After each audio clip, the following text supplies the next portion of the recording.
तर आज आपण बनवणार आहोत गूळ आंबा। चटपटीत असा गूळ आंबा तयार झालेला आहे। तर याच्यासाठी 2 ते 3 कैऱ्या घेतलेल्या आहेत।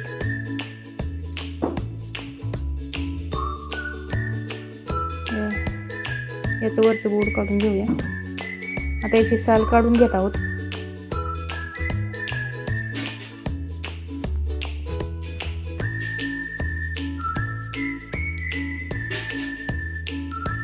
अशाच प्रकारे ह्याची सर्व कैऱ्यांची साल काढून घ्यायची आहे। आता या कैऱ्या किसून घेऊया।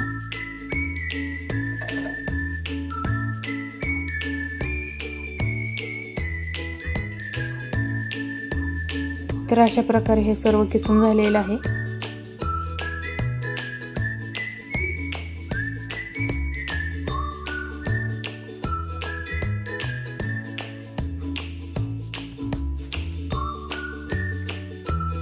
सर्व किसून झाल्यानंतर याच्यामध्ये थोडंसं मीठ ॲड करायचं आहे, जेणेकरून याचा आंबटपणा थोडासा जातो। वरून थोडीशी हळद, हे सर्व मिक्स करून घेऊया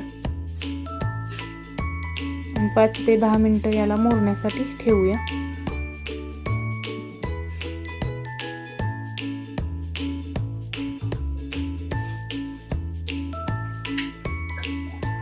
तर याच्यामध्ये गुळही ॲड करायचा आहे थोडासा।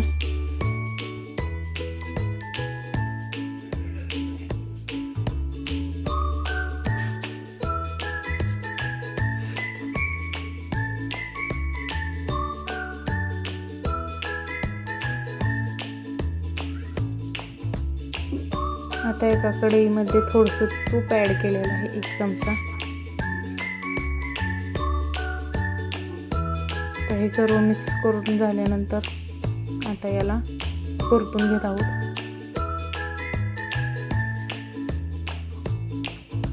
मस्त असं गुळाचं पाणी होईपर्यंत याला परतायचं आहे।